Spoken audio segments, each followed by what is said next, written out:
Bitcoin adoption is a matter of inevitability. And if Bitcoin became valuable, you can kind of expect that everyone will want it, right? It's not like Bitcoin's going to become a multi-trillion-dollar asset and just, Walker, you and I transact it, to pay for cheeseburgers. The governments are going to want it. Everyone's going to want it. And you have to be okay with the fact that whatever is money is going to be wanted by the government. That's like a tale as old as time, right? Like, if not Bitcoin, it would have been something else. But if it became valuable, the government will want it because that's what they do. They take money from you and they, redistribute it to various things. So I think you just have to be okay and understand that the separation of money and state is not that you bankrupt the state. I think it's good to reduce the size of the government because everything's way out of whack right now and the government is far too powerful, right? Like everything can be weaponized against you as an individual.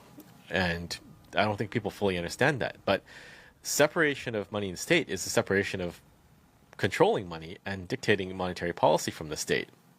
And that is exactly what we're getting with Bitcoin, right? If they create the strategic Bitcoin reserve, and if they launch Bitcoin bonds or Bit bonds, what they're calling them now, that is basically saying, money is money and government is something separate.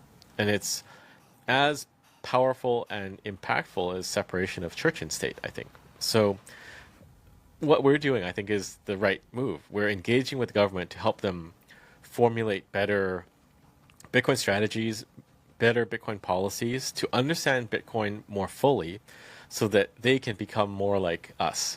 They can become more cypherpunk and more interested in monetary history and personal freedom and sovereignty and all those good things. So I think you have to be okay with it. And it's sort of a pipe dream to think we'll have Bitcoin become a major asset in the world and a very valuable multi-trillion-dollar asset class, and the governments are never going to touch it. Samson Mow is as bullish as ever. In this exclusive interview, he shares his thoughts on the Bitcoin Strategic Reserve Executive Order, an initiative that he believes the world is still failing to grasp.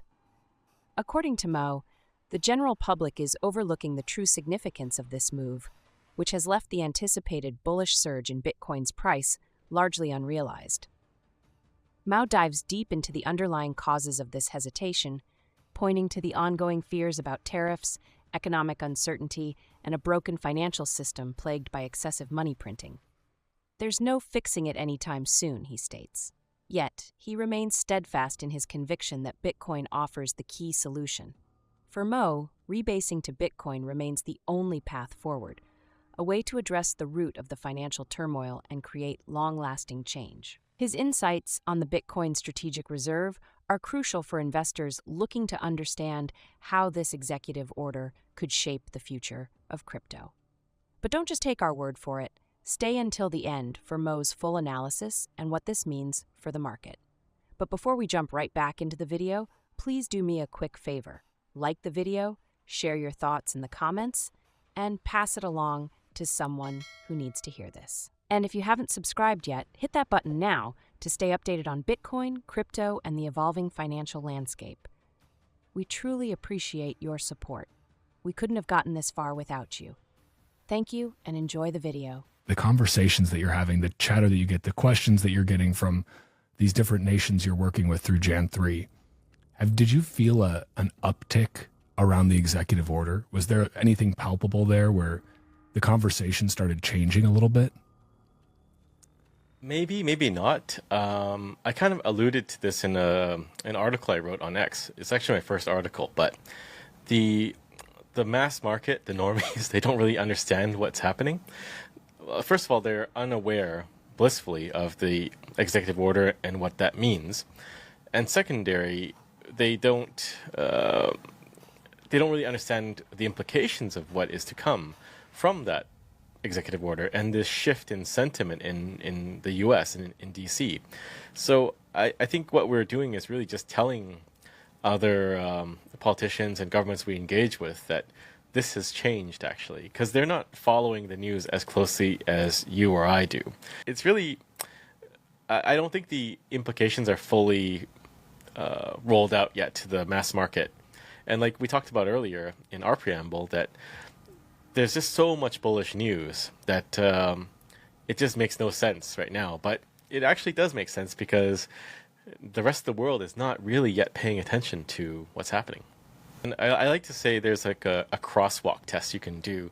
Next time you're stopped at a red light, just look at who's crossing the street and just think, do they know? And the answer is probably they don't know. And you can also test it at the coffee shop when you go get a coffee. Just ask the barista, did you know about the SBR and the plans to buy Bitcoin? And the answer is probably no, right? And then from there, you can even ask more basic questions like, do you know there's only 21 million? And, you know, there is a huge information gap here that we have that the rest of the market doesn't have. But in terms of the price behavior right now, I would say it's just a fear of uncertainty. It's not necessarily about Bitcoin. We are correlated sometimes with the traditional markets, and it can be frustrating, but we always break from it. You know, we correlate for a while and then we break. That's why we're at, 80,000 today and not at whatever the S&P is at, right? We do go up against against everything. But right now there's a lot of fear about tariffs, one. Two is just what is going to happen next, because the Trump administration, they're moving very quickly and they're just seemingly, trying to fix things in a very rough manner, right? And then there is three, the effort to lower interest rates on 10-year T-bills, and that's really just trashing the stock market, right?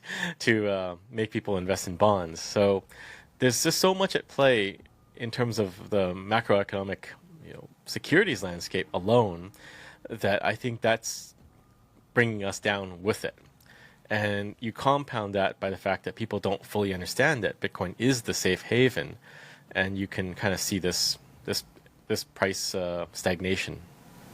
On the point of kind of the potential purposeful tanking of the stock market, trying to, basically create conditions that drive people towards bonds. Do you think that's a very purposeful strategy? Are they realizing that basically something's got to give? And so it's like, okay, have some short-term pain in the stock market, throw out all these different announcements, try to, push market sentiment down, and then maybe blame that on the last administration because we're still obviously very early. And then once things start, rocking and rolling again, interest rates start dropping, liquidity starts getting injected, then it's like, okay, now it's a party. Is that kind of what you think is happening right now? Well, that is what people are theorizing, right? And there are little hints of that from what the Trump admin is saying, but I don't really know if that is the game plan. It might be that we're ascribing strategy to where there is no strategy, or where there's a rough strategy and we're ascribing 5D chess to it. But I don't think it helps in the end. Like it's like inflating balloons, not like heavy duty industrial balloons, but like party balloons with helium, the ones that are like red and blue and yellow, under the Titanic as it's sinking. I don't see anything fixing the state of the financial system right now, just because there's been so much printing. Like you can lower the 10-year interest rate, but to what end, right? It's going to come back later. And you see this in the yen too. There were a number of interventions last year, and what did those interventions accomplish? Not that much, right? It went down and then it went back up to 150 to the dollar. So I just don't see it helping. Even the Department of Government Efficiency, I don't see that helping either. You're cost cutting, but the fact is you're sitting on $36 trillion of debt. Letting it roll over at a lower interest rate doesn't really help much in the long run, because you're missing something. And I think the only way out of it is to switch to Bitcoin, to rebase to Bitcoin, and phase out the old system as gradually as possible.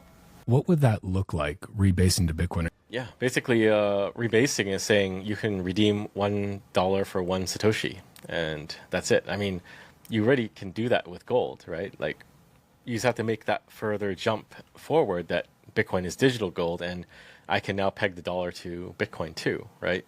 So I think that's ultimately where we're going, but to make it palatable, I believe there have to be shorter, smaller steps taken, like the executive order that says we're creating the reserve, but in a budget neutral manner. Because right now everyone's freaking out about the economy and government spending.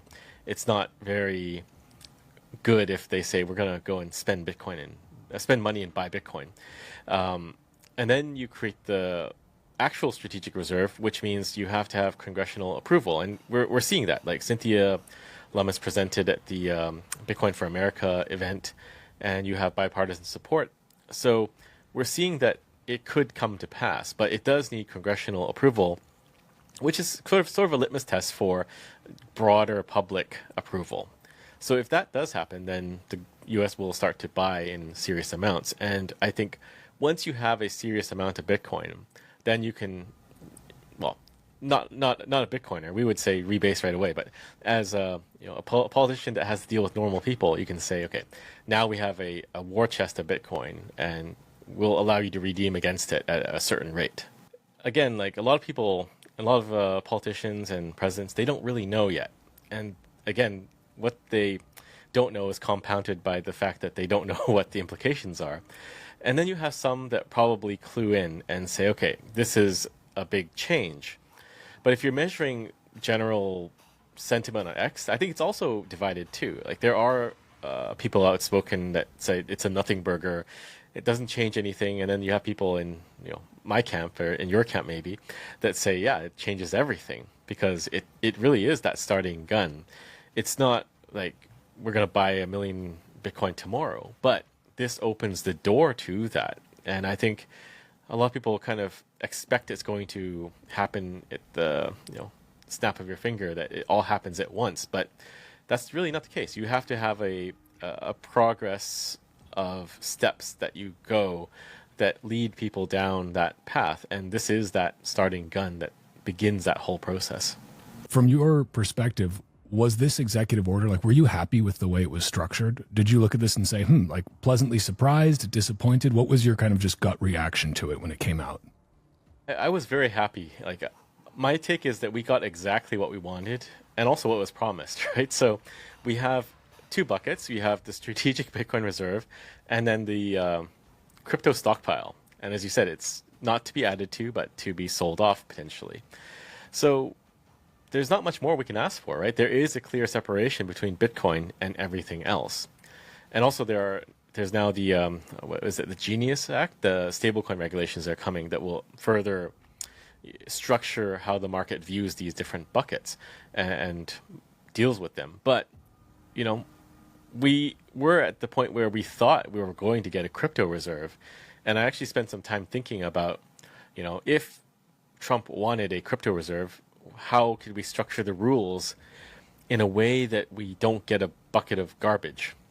And what I came down to was it has to be proof of work, and with additional requirements like dominance and hashing function, time existing, and a number of other factors. But that was the best I could do to create some structure whereby you wouldn't have Ripple and 1 million meme coins in a crypto reserve. But it's better that we just said it's Bitcoin and then everything else, because that is the holy grail of nation-state adoption, that it's Bitcoin only. And that's a wrap on today's video. We hope it left you with some valuable insights. Now let's hear from you. What do you think about Samson Mow's take on the Bitcoin Strategic Reserve? When fully adopted, could this initiative spark the bullish market Bitcoin and crypto enthusiasts are waiting for? We'd love to know your thoughts. Drop them in the comments below.